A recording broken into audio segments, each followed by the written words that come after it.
Ada satu partai kontroversial dari turnamen Grobogan Open yang dimainkan oleh dua pecatur kuat Semarang, Mustafa Iqbal dan Giman Pamungkas, yang selama beberapa hari jadi bahan polemik dan perdebatan oleh para pecatur dan wasit Jawa Tengah. Turnamennya sendiri dipuncaki oleh Giman diikuti Surya Wahyu, Mustafa Iqbal dan Tan Surya. Kejadiannya di babak ke-6 ketika memasuki ending raja, gajah plus 1 bidak bagi Giman yang teorinya praktis draw. Saat itu waktu Iqbal tinggal sekitar 8 detik, sebaliknya Giman 2 menit. Karena terdesak waktu dan hitam pun belum menunjukkan sinyal untuk berdamai, maka Iqbal memanggil wasit untuk mengklaim draw berdasar teori bangunan. Namun wasit menilai permainan masih bisa dilanjutkan dan setelah beberapa langkah kemudian jam caturnya jatuh dan Iqbal dinyatakan kalah. Akibatnya karena kecewa dengan keputusan wasit tadi yang menolak klaim Iqbal, sebagian penonton dan supporter bergerak memprotes wasit hingga suasana sedikit memanas. Dan bagaimana duduk perkara sebenarnya baik dari latar belakang keputusan wasit Bambang, pemain dan pandangan dari pakar wasit Jateng Profesor Dr. Nur Wahid, kita ikuti jalannya partai selengkapnya sampai posisi bangunan kritis. Daripada benteng AD8 lebih baik pion F5 mengusir gajah kemudian pion C5 untuk mengaktifkan gajah D7 ke C6.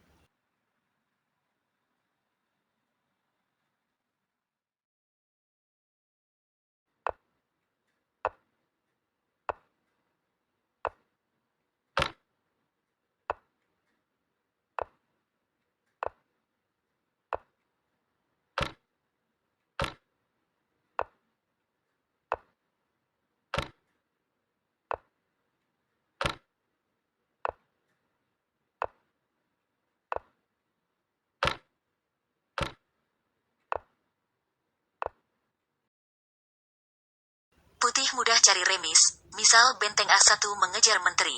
Tapi kelihatannya malah mau menang yang dicari.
Setelah beradu sengit di middle game, Iqbal ketinggalan jauh dalam urusan waktu.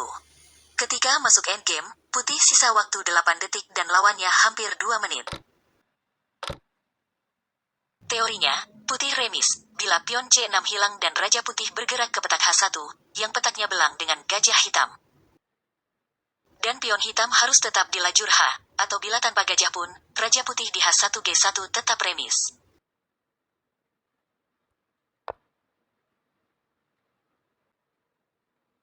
Karena krisis waktu, Iqbal sudah tidak ingat lagi urutan langkah-langkah selanjutnya. Namun beginilah posisi saat memanggil wasit untuk klaim remis pertama dilakukan. Berikut penjelasan wasit saat kejadian di posisi ini. Sampailah di sini pada bangunan kritis. Menurut wasit, jam catur putih tinggal sekitar 8 detik dan hitam 2 menit. Setelah menghentikan jam catur, Iqbal memanggil wasit untuk mengklaim draw. Teorinya Raja Putih memang tinggal di H1 saja dan hitam tidak akan mencapai kemajuan apa-apa. Setelah memeriksa posisi di atas papan dengan adanya bidak hitam di H4 dan waktu putih yang tersisa beberapa detik lagi, wasit memutuskan permainan dilanjutkan. Wasit melihat masih ada peluang hitam untuk menang. Klaim ditolak, tapi wasit mulai menghitung langkah. Keputusan inilah yang kemudian memancing kegaduhan dari penonton. Meski seusai pertandingan wasit tetap bersikeras telah mengambil keputusan yang tepat. Dan saat waktu sisa 3 detik, kedua pemain mulai panik, penonton berjubel mendekati area. Putih sempat salah petak dalam menaruh gajah yang hampir saja dimakan hitam, tapi gak jadi karena Putih yakin tempatnya sudah benar. Hitam mengabaikan kejadian itu karena berada di atas angin. Permainan terus berlanjut dan Putih kehabisan waktu. dan hitam menang. Saat posisi akhir, posisi Raja Putih sudah di petak H1, tapi pion H masih ada. Dari sisi pemain putih, begini cerita Mustafa Iqbal. Wasit pun merasa sudah memutuskan dengan benar, berdasar pasal 6.9 dalam catur cepat tanpa inkremen. Giman pun sebagai hitam sempat menjawab. Sebagai penutup, begini pendapat pakar Dr. Nur Wahid, meski tidak secara langsung ke partai tapi berupa analogi studi kasus serupa. Pedoman 3.2.1. Dan begini jawaban sistematis dari Pak Denor. Dan ini perlu dicatat, ke depannya, jika turnamen tanpa inkremen, wajib untuk mengumumkan sah atau tidaknya pedoman aturan catur FIDE.